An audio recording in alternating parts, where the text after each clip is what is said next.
저는 패스터 쿡입니다. 자, 이번 시간에는 우리가 시간의 다른 개념, 자, 유카이리아에 대해서 한번 배워보겠습니다. 우리 지난 시간에는 자, 크로노스에 배웠는데, 크로노스는 시간을 양적인 개념으로 보는 것입니다. 그래서 우리가 일반적으로 알고 있는 시간이 크로노스고, 오늘 유카이리아는 시간을 질적으로 보는 개념이고, 이거는 사실은 한글이나 영어나 다른 언어들은 표현하지 못하는 개념입니다. 이런 이유 때문에 신약 성경이 우리에게 헬라어로 주어진 강력한 이유가 되겠습니다. 제가 나중에 이것을 특집으로 다루겠지만 신약 인본주의죠. 하나님과 신본주의와 반대되는 강력한 게 인본주의인데, 인본주의의 대표적인 문화가 헬라어고 거기에 언어가 중심인데, 아주 아이러니하게도 신약 성경이 헬라어로 우리에게 주어집니다. 이것은 정말 아이러니한 것입니다. 그러나 그 이유가 분명히 있는데, 그것은 뭐냐? 헬라어만이 성경이 말하고 싶은 영혼의 비밀, 영원한 것들, 영적인 비밀들을 함축할 수 있고 담을 수 있는 유일한 언어이기 때문입니다. 그래서 성경은 헬라어로 주어지게 됩니다. 필연적으로. 이 개념을 알게 되면 여러분이 세상에 어떠한 설교보다도 은혜가 되고 감동이 될 것입니다. 갑니다. 자, 유카이리아는 시간을 질적으로 보는 것입니다. 그래서 자, convenient time인데 opportunity입니다. 아까 우리가 충분히 앞에서 배웠어요, 여러분들. 그러니까 여러분들이 베드로 전서죠. 자, 베드로 First Peter 베드로서 1장 17절에 우리가 이 땅에, 너희가 나그네로 있을 때가 이 땅에 크로노스로 오는 것을 말합니다.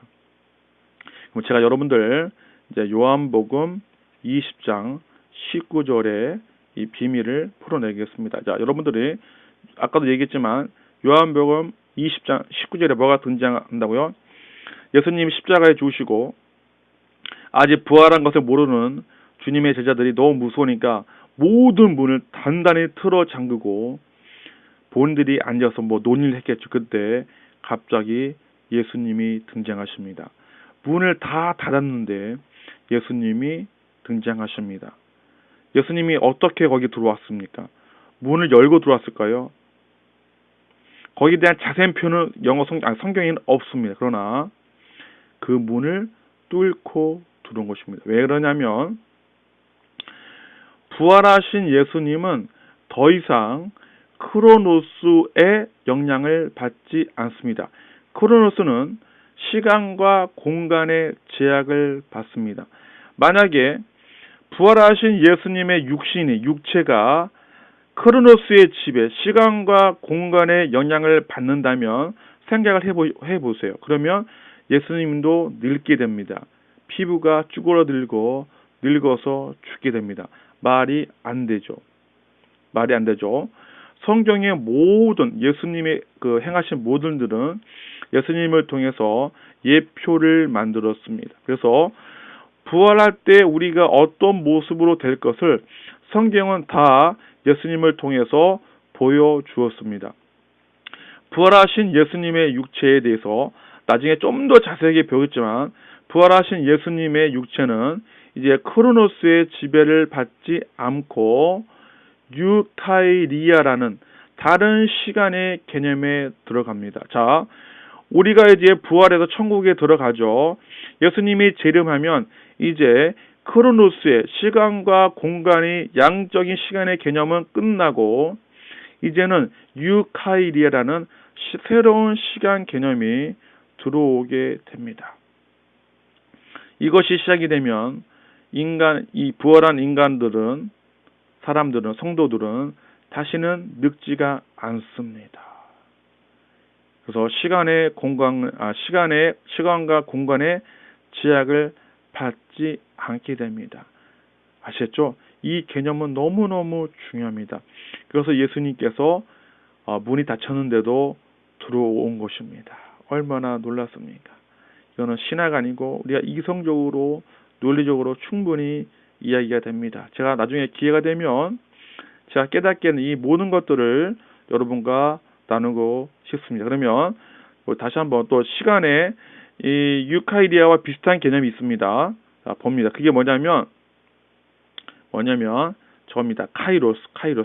이 카이로스는 제가 까먹었지만 미국의 한 목사님 책을 통해서 우리가 한번 많이 우리 한국 사람들이, 우리 한국의 성도들이, 또 신자들이 알고 있는 내용이 되었습니다. 그 무슨냐면 우리가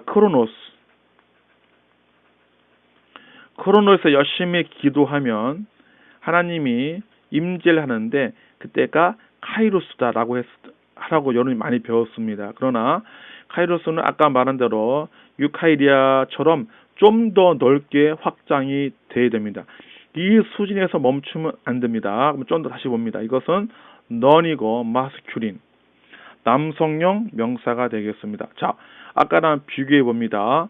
아까 보시면은 유카이디아는 명사인데 여성형 명사입니다. 여성형 명사.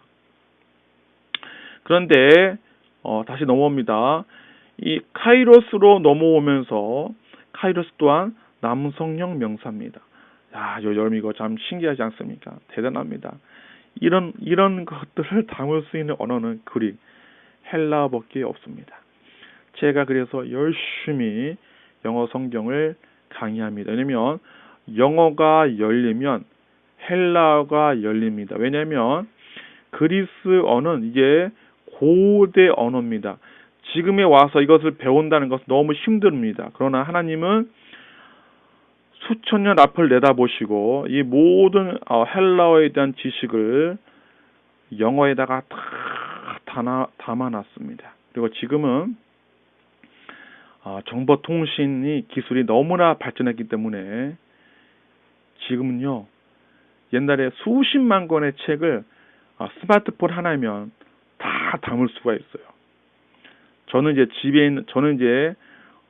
종이책을 거의 안 봅니다. 저도 한때는 이 종이책 넘기는 기분이 있어라 했지만 이 디지털 시대, 이북, 전자책을 만난 이후로는 이제 종이책은 거의 보지 않습니다. 왜냐하면 강력한 능력이 전자책에 있기 때문이다. 그래서 여러분들이 이제 집에다가 1000권, 10,000권, 수십만 권을 집어넣을 필요가 없습니다. 지금 저는 한 달에 9,900원만 아마존닷컴에 돈을 내면은 수백만 권의 책이 제 스마트폰 안에 다 있습니다. 잽이 안 됩니다. 하여튼 그런 시대가 왔습니다. 마찬가지입니다. 이제는 그 엄청난 양의 헬라어 정보를 영어가 다 담고 있습니다. 그래서 제가 이 사역을 열심히 하고 있는 것입니다. 자, 여러분이 시간 내시면 저의 사역을 위해서 기도를 좀만 해줬으면 감사하겠습니다. 자, 이 카이로스도 마찬가지입니다. feeding season, 어떤 적절한 기간입니다. 또는 opportunity, 기회입니다.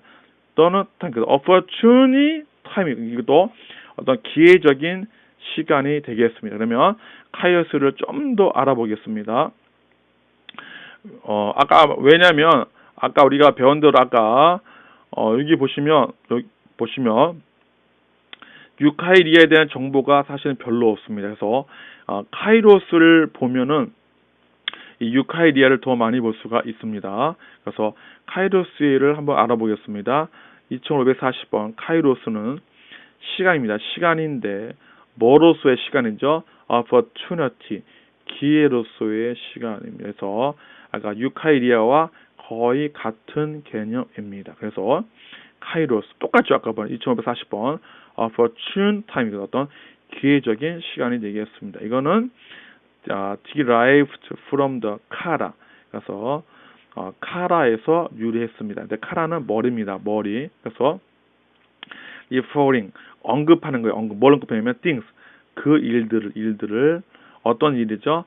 coming 오는 어디로 오는 to ahead 머리로 오는 것들을 언급하는 건데 그리고는 뭐 하기 위해서 또 뭐 하려고 to take 잡아내기 위해서. 근데 take advantage of 이렇게 수거적으로 여러분이 수거죠. 중요한 수거죠. take advantage of 그러면 무엇을 이용하대요. 이용하기 위해서. 어떻게 이용하다? full 완전히 이해하기 위해서. 이런 뜻이죠. 그래서 카이로스는 이다. suitable time 어떤 적절한 시간이다. 또는 right moment다. 적절한 순간이 되고 또는 the favor lover moment 어떤 하나님께서 favor하면 호의적인 딱 들어맞는 그런 시간입니다. 그래서 아까 동사님 말한 대로 우리가 열심히 기도하면은 카이로스의 때가 옵니다. 하나님께서 favorable 할 때가 옵니다. 여러분의 기도에 대해서 favorable 할 때가 옵니다. 여러분이 the right time 적절한 순간이 옵니다. 하나님이 도와주실 적절한 때가 옵니다. 그러나 저는 여기서 한 단계 더 나가기를 원합니다. 우리가 여기서 한 단계 더 나가길 원합니다. 아까 말한 대로 요한복음 20장 19절. 자, 무슨 말이냐면 예수님이 이제 재림하시면 어떤 일이 벌어지냐면 시간의 체계가 바뀝니다. 양적인 시간의 체계에서 유카이리아처럼 질적인 시간을 봅니다. 그래서 우리 고대 우리 믿음의 선배 중에 어거스틴이 항상 그런 말을 했죠. 아주 중요한 얘기입니다. 하나님은 미래도 아니고 과거도 아니고 항상 현재만 보신다. 그래서 그것을 담을 수 있는 시간의 개념이 유카이리아 또는 카이로스입니다. 아셨죠? 그러니까 하나님께서 우리가 이 크로노스의 시대는 금방 사라질 것입니다. 하나님의 자녀들이 이제 다 재림에서 부활하면은 크로노스의 시간은 멈추고 카이로스의 시대, 유카이리의 시대가 열릴 것이다. 이거는 여러분 생각해요. 논리적으로도 당연합니다. 왜냐하면 예수님이 우리가 부활했는데도 만약에 시대가 지금처럼 크로노스 시간을 양적으로 본다면 또 늙어요. 또 늙고 또 죽고 또 썩어야 돼요. 말이 안 되죠. 말이 안 돼요. 그래서 시간의 체계가 완전히 바뀔 것입니다. 그래서 요한복음 20장 19절은 그것을 약간 보여준 것입니다. 여러분, 이거는 엄청난 깨달음이 있습니다. 여러분, 이 깨달음을 여러분과 나누기를 간절히 원합니다. 이것은 대단한 것도 아닙니다. 여러분이 영어를 독해가 좀 가능하고 헬라어를 볼 수 있다면 그리고 그 헬라어를 2000년 동안에 우리의 수많은 신학자와 우리의 훌륭하신 목사님들이 완벽하게 다 풀이를 해놨습니다. 그것만 우리가 이해한다면 이제 마지막 시대에 살아가는 우리가 얻을 수 있는 충분한 다가올 하나님의 나라에 대해서 또한 우리 자녀들에게 논리적으로 이성적으로 하나님의 나라를 하나님이 누구인지 하나님이 준비하신 세상을 자세하게 맹목적으로 이거 믿어야만 한데 이것이 아니라 우리 자녀들이 우리 젊은이들이 이성적으로 논리적으로 하나님의 말씀을 확고하게 받아들이는 시대가 올 것입니다. 이것이 저의 사역입니다. 이 사역이 꽃이 피우기를 하나님 앞에 저는 간절히 바랄 뿐입니다. 다음 강의에서 또 만나겠습니다.